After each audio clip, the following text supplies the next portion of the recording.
잠깐! 지금 이 영상 끄지 마세요. 지금 이 순간 지구 반대편 사막 한가운데에서 불꽃이 타오르고 있습니다. 근데 그게 석유가 아닙니다. 그 불꽃의 정체, 바로 여러분의 데이터입니다. 지난 3일 새벽, 전 세계 인공지능의 심장부라 불리는 아마존 데이터 센터가 이란의 공격을 받았습니다. 총이요? 아닙니다. 미사일이요? 그것도 아닙니다. 21세기의 전쟁은 이제 키보드 위에서 시작됩니다. 그리고 그 전쟁의 첫 번째 희생자, 바로 당신의 일상입니다. 여러분, 잠깐 생각해보세요. 오늘 아침에 카카오톡 열었죠? 유튜브 봤죠? 쿠팡에서 뭔가 주문하려고 했죠? 그 모든 것들이 어디서 돌아가는지 아십니까? 바로 지금 공격받은 그 서버입니다. 아마존 AWS, 구글 클라우드, 마이크로소프트 애저. 여러분이 매일 손에 들고 다니는 그 스마트폰 속 앱들, 사실 전부 미국 사막 한가운데 있는 거대한 건물 안에서 살고 있습니다. 그 건물 하나가 오늘 불탔습니다. 근데 여기서부터가 진짜 충격입니다. 이란은 왜 하필 총칼 대신 클라우드를 선택했을까요? 답은 간단합니다. 총으로는 군인 한 명을 죽일 수 있지만 데이터 센터 하나를 터뜨리면 수억 명을 동시에 마비시킬 수 있거든요. 전기 끊기고, 통신 끊기고, 금융 시스템 멈추고. 현대 전쟁의 목표는 더 이상 영토가 아닙니다. 경제를 무너뜨리는 것입니다. 그리고 그 방아쇠는 지금 이미 당겨졌습니다. 그런데 잠깐, 그게 미국 얘기지 한국이랑 무슨 상관이야? 이렇게 생각하시는 분, 지금 당장 이 생각 바꾸셔야 합니다. 오늘 오전 삼성전자 임원들 긴급회에 들어갔습니다. SK하이닉스도 마찬가지입니다. 한국 IT 기업주가 장 시작하자마자 흔들리기 시작했습니다. 왜일까요? 한국은 지금 AI 반도체 수출 1위 국가입니다. 엔비디아에 들어가는 HBM 메모리의 절반 이상이 한국 땅에서 만들어집니다. 그런데 그 반도체를 사가던 미국 빅테크들이 지금 비상 상황입니다. 발주가 멈추면 한국 경제가 흔들립니다. 여러분의 월급도, 퇴직금도, 주식도 전부 이 하나의 사건과 연결되어 있습니다. 자, 이제 진짜 핵심으로 들어갑니다. 이번 사건은 끝이 아닙니다. 시작입니다. 전문가들은 이미 경고했습니다. 미국, 중국, 러시아, 이란, 이 나라들 사이에서 지금 보이지 않는 사이버 전쟁 3차 대전이 시작되고 있다고요. 그리고 그 전쟁터의 한복판에 한국이 서 있습니다. 왜냐고요? 한국은 반도체를 팝니다. 미국에도, 중국에도 동시에. 이게 지금까지는 기회였습니다. 하지만 지금부터는 가장 위험한 위치가 될 수 있습니다. 그래서 오늘 이 영상에서는 세 가지를 정확히 짚어드립니다. 첫째, 이란은 왜 지금 이 시점에 아마존 데이터 센터를 노렸는가? 둘째, 이 사건이 한국 경제와 여러분의 자산에 구체적으로 어떤 영향을 미치는가? 셋째, 그리고 가장 중요한 것, 지금 이 흐름에서 살아남고 오히려 기회를 잡는 사람들은 어떻게 움직이고 있는가? 앞으로 단 5분입니다. 이 5분이 여러분의 2026년 하반기를 결정할 수도 있습니다. 클라우드가 타오르는 세상에서 데이터를 지배하는 자가 미래를 지배합니다. 그 이야기 지금 바로 시작합니다. 자, 여기서 잠깐 멈춰보겠습니다. 여러분, 지금 이 장면 한번 상상해보세요. 2025년 중동의 밤하늘, 드론 수십 대가 소리 없이 날아갑니다. 목표물은 유전이 아닙니다. 파이프라인도 아닙니다. 회색 외벽에 창문 하나 없는 거대한 직사각형 건물입니다. 건물 안에서는 수만 개의 서버가 쉬지 않고 돌아가고 있습니다. 그리고 그 서버 안에는 여러분의 데이터가 있습니다. 콱! UAE, 바레인, 아마존 클라우드 센터 3곳. 이란이 노린 곳이 바로 여기입니다. 많은 분들이 이 뉴스를 처음 보셨을 때 이렇게 생각하셨을 겁니다. 또 중동 전쟁이네. 석유가 오르겠구나. 근데 이번엔 다릅니다. 완전히 차원이 다릅니다. 석유는요, 다른 곳에서 대체할 수 있습니다. 사우디에서 더 뽑으면 되고 미국 셰일 오일을 돌리면 됩니다. 대체제가 있어요. 하지만 데이터는 다릅니다. 지금 이 순간 그 서버에서만 돌아가고 있는 연산, 그 서버에만 저장된 기업들의 핵심 정보, 그건 대체가 안 됩니다. 복구하는 데만 수개월이 걸립니다. 전문가들이 이번 사건에 붙인 이름 들어보셨습니까? 디지털 호르무즈 봉쇄, 호르무즈 해협. 혹시 아시나요? 전 세계 석유 물동량의 약 20%가 이 좁은 바닷길 하나를 통과합니다. 이란이 이 해협만 막아도 전 세계 경제가 패닉에 빠집니다. 그래서 이 해협은 단 한 번도 실제로 막힌 적이 없습니다. 막히는 순간 세계대전 수준의 대응이 나오니까요. 근데 이란이 이번에 발견한 겁니다. 굳이 배를 막을 필요가 없다는 걸. 데이터가 흐르는 길목을 막으면 배보다 더 빠르게, 배보다 더 조용하게, 그리고 배보다 훨씬 더 치명적으로 세계 경제의 숨통을 조를 수 있다는 걸. 자, 이제 소름 돋는 부분으로 들어갑니다. 여러분, 클라우드가 뭔지 알고 계십니까? 이름만 들으면 뭔가 하늘 위에 둥둥 떠 있을 것 같죠? 손에 잡히지 않는 어딘가 안전한 공간. 사실 저도 처음엔 그렇게 생각했습니다. 완전히 틀렸습니다. 클라우드는 구름이 아닙니다. 사막 한가운데 세워진 축구장 수십 개 크기의 콘크리트 건물입니다. 그 안에 냉방 장치가 24시간 불가동되고 디젤 발전기가 돌아가고 수만 개의 서버 렉이 층층이 쌓여 있습니다. 전기 먹는 괴물, 물 먹는 괴물, 그리고 그 괴물이 이 세상 모든 디지털 정보를 통제합니다. 아마존 AWS 하나만 봐도 전 세계 인터넷 트래픽의 약 33%를 처리합니다. 넷플릭스도, 에어비앤비도, 나사도, 심지어 CIA도 아마존 클라우드를 씁니다. 그리고 그 핵심 거점 중 하나가 지금 공격을 받은 겁니다. 이 건물들이 왜 하필 UAE와 바레인에 있었을까요? 이유가 있습니다. 중동은 유럽과 아시아의 딱 중간입니다. 데이터가 빠르게 이동하려면 지리적 허브가 필요합니다. 땅값도 쌉니다. 전기도 석유 덕분에 저렴합니다. 그래서 아마존도, 마이크로소프트도, 구글도 이 사막 한가운데 수조 원을 투자해서 데이터 센터를 지었습니다. 근데 아이러니하죠. 석유 때문에 분쟁이 끊이지 않는 그 땅에 이번엔 데이터를 갖다 놓은 겁니다. 그리고 이라는 그 허점을 정확히 찔렀습니다. 공격 직후 무슨 일이 벌어졌는지 아십니까? 글로벌 AI 서비스들이 버벅거리기 시작했습니다. 기업들의 내부 시스템이 접속 불가 상태로 바뀌었습니다. 실시간 결제 시스템이 오류를 일으켰습니다. 그리고 전 세계 IT 담당자들의 휴대폰에 동시에 알람이 울렸습니다. 빨간불. 이게 단순한 인프라 공격이 아닌 이유가 여기 있습니다. 이건 심리전입니다. 이란이 전 세계에 보낸 메시지는 하나입니다. 우리는 너희의 디지털 생명줄이 어디 있는지 알고 있다. 그 메시지가 전달되는 순간 세계는 공포에 빠집니다. 기업들은 보험료를 올립니다.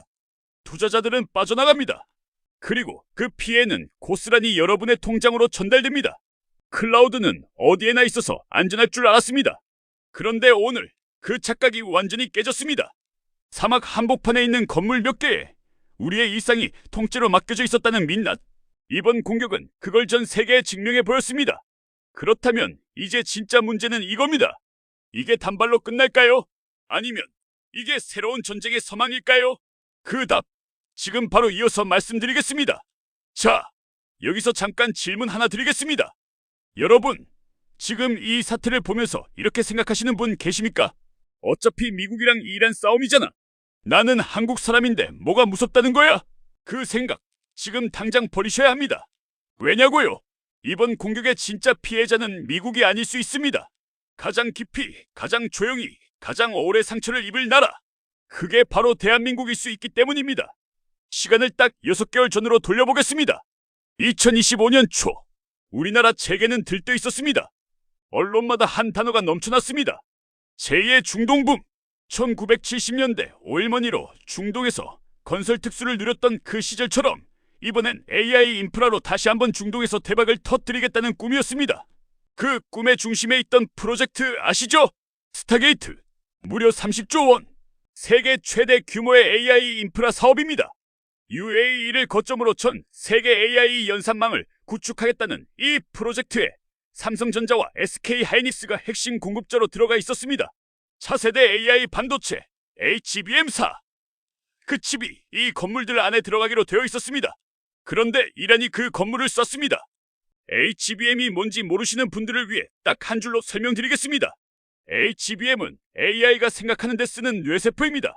챗GPT가 여러분 질문에 답할 때, 이미지 AI가 그림을 그릴 때, 자율주행차가 도로를 판단할 때, 그 모든 연산의 한가운데서 데이터를 실어 나르는 초고속 메모리, 그게 HBM입니다. 그리고 전 세계 HBM의 절반 이상이 한국 땅에서 만들어집니다. SK하이닉스가 1위, 삼성전자가 맹추격 중. 이게 지금 우리나라 반도체 산업의 심장입니다. 중동 AI 데이터 센터는 그 심장이 뛸 가장 큰 무대였습니다. 그 무대가 오늘 불탔습니다. 시장의 반응은 냉정했습니다. 투자자들 사이에서 단 하나의 질문이 퍼지기 시작했습니다. 중동 데이터 센터가 물리적으로 안전하지 않다면 누가 거기에 수조 원짜리 반도체를 넣겠느냐? 이 질문이 퍼지는 데 걸린 시간 채 1시간이 안 됩니다. 그리고 그 질문이 시장에 도달하는 데 걸린 시간도 마찬가지입니다. 삼성전자 주가 흔들렸습니다. SK하이닉스 흔들렸습니다. 여러분의 주식 계좌에 두 종목 중 하나라도 들어있으신 분, 오늘 아침 그 숫자가 빨갛게 바뀐 진짜 이유 이제 아시겠습니까? 뉴스에서는 중동 정세 불안이라고 짧게 넘어갔습니다. 하지만 그 짧은 한 줄 뒤에 지금 말씀드린 이 거대한 도미노가 숨어 있었던 겁니다. 그런데 진짜 공포는 주가가 아닙니다. 더 깊은 곳에 있습니다. 작년부터 반도체 어깨를 달궜던 단어 기억하십니까? 반도체 슈퍼사이클. AI 수요가 폭발하면서 메모리 반도체 가격이 하늘을 뚫고 올라가고 한국 반도체 기업들이 역대급 실적을 쏟아내던 그 흐름. 전문가들은 이 사이클이 최소 3년은 간다고 했습니다. 근데 이번 사태가 그 흐름을 꺾을 수 있습니다. 이유는 단순합니다. AI 데이터 센터 투자가 위축되면 HBM 발주가 줄어듭니다. 발주가 줄면 생산이 줄고, 생산이 줄면 고용이 흔들리고, 고용이 흔들리면 내수가 무너집니다. 반도체 하나가 무너지면 한국 경제 전체가 연쇄 반응을 일으킵니다. 이게 과장이 아닙니다. 한국 수출에서 반도체가 차지하는 비중이 얼마인지 아십니까? 20%입니다. 수출 5개 중 하나가 반도체입니다. 이라는 이걸 알고 있었습니다. 총으로 한국을 직접 위협할 수는 없습니다.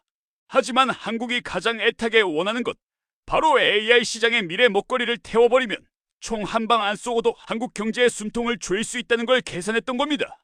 이건 전쟁이 아닙니다. 이건 정밀한 경제 저격입니다. 그렇다면 우리는 지금 어떻게 해야 합니까? 손 놓고 당해야 합니까? 아닙니다.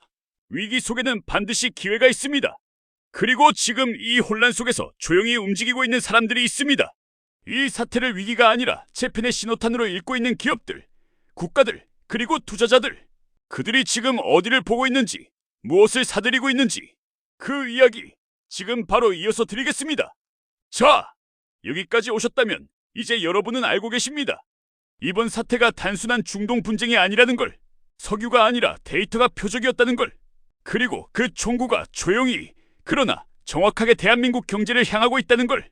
근데 저는 지금 여러분께 공포만 드리려는 게 아닙니다. 오히려 반대입니다. 지금부터가 진짜입니다.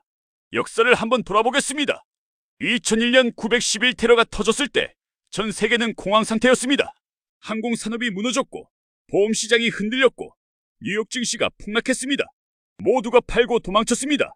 그런데 그 순간 조용히 사들인 사람들이 있었습니다. 보안기업, 방산기업, 그리고 새로운 인프라를 만드는 기업들. 그들이 10년 후 어떻게 됐는지 아십니까? 자산이 수십 배가 됐습니다. 위기는 시장을 파괴하는 동시에 새로운 시장을 창조합니다. 그리고 지금 이 순간 역사는 정확히 같은 패턴으로 반복되고 있습니다. 이번 사태 이후 시장에서 가장 뜨겁게 떠오를 키워드 딱 하나만 말씀드리겠습니다. 소버린 AI 들어보셨습니까? 소버린, 영어로 사브론, 주권이라는 뜻입니다. 소버린 AI란 국가 스스로 자국의 데이터를 직접 저장하고 직접 연산하고 직접 지키는 시스템을 말합니다. 쉽게 말하면 우리 데이터를 남의 나라 사막에 있는 건물에 맡기지 않겠다는 선언입니다. 이번 공격 이전까지 이 개념은 일부 전문가들 사이에서만 논의되던 이야기였습니다. 하지만 오늘 이후로 달라집니다. 전 세계 모든 정부, 모든 기업이 이 질문을 던지기 시작할 겁니다. 우리 데이터 지금 어디 있습니까? 안전합니까? 그 질문의 답을 가진 기업이 다음 10년의 주인공이 됩니다. 그렇다면 대한민국은 지금 어디 서 있을까요? 사실 우리에겐 기회가 있습니다. 세계 최고 수준의 반도체 기술, 세계 최고 속도의 통신 인프라, 그리고 빠르게 성장하는 AI 소프트웨어 생태계. 이 세 가지를 동시에 갖춘 나라, 전 세계에 몇 개 안 됩니다. 삼성과 SK가 지금 긴급회의를 하는 이유가 단순히 주가 방어 때문만이 아닙니다. 이 재편의 흐름 속에서 어떻게 포지션을 잡을 것인가, 그 전략을 짜고 있는 겁니다. 반도체를 파는 회사에서 데이터를 지키는 시스템을 파는 회사로 진화해야 한다는 걸 그들도 알고 있습니다. 문제는 속도입니다. 이 변화 생각보다 훨씬 빠르게 옵니다. 개인 투자자분들께도 말씀드립니다. 지금 이 혼란 속에서 감정적으로 팔고 도망치는 사람과 냉정하게 흐름을 읽고 다음 수를 준비하는 사람, 1년 후, 3년 후 결과는 완전히 갈립니다. 지금 주목해야 할 섹터는 어디입니까? 물리 보안 기술, 즉 데이터 센터를 드론과 미사일로부터 지키는 방어 시스템 기업들이 움직이기 시작했습니다. 분산형 클라우드, 한 곳에 집중된 데이터를 여러 나라에 나눠 저장하는 기술을 가진 기업들의 자본이 몰리고 있습니다. 그리고 국가 단위 AI 인프라 구축을 지원하는 시스템 통합 기업들. 이 세 가지 축이 앞으로 수혜를 받을 핵심 영역입니다. 물론 투자는 항상 본인의 판단과 책임 하에 하셔야 합니다. 하지만 방향을 모르고 뛰는 것과 흐름을 읽고 뛰는 것, 출발점이 같아도 도착점은 전혀 다릅니다. 마지막으로 한 가지만 더 말씀드리겠습니다. 오늘 이 사건을 많은 분들이 그냥 지나칩니다. 또 중동 뉴스네 하고 스크롤을 내립니다. 하지만 여러분은 끝까지 보셨습니다. 그 차이가 앞으로 여러분의 판단을 바꿀 겁니다. 데이터는 이제 구름이 아닙니다. 땅입니다. 영토입니다. 그리고 그 영토를 지키는 자가 다음 시대를 지배합니다. 21세기의 전쟁은 총성 없이 시작됐고 승자는 가장 먼저 이 사실을 깨달은 사람입니다. 여러분은 오늘 그 첫 번째 줄에 서 계십니다. 이번 사태로 급변할 유망 산업과 구체적인 투자 대응 전략, 다음 영상에서 훨씬 더 깊이 파고들겠습니다. 지금 바로 구독 버튼 눌러두시면 그 흐름 절대 놓치지 않으실 수 있습니다. 오늘도 끝까지 함께 해주신 여러분 진심으로 감사드립니다. 지금까지 경제 캠퍼스였습니다.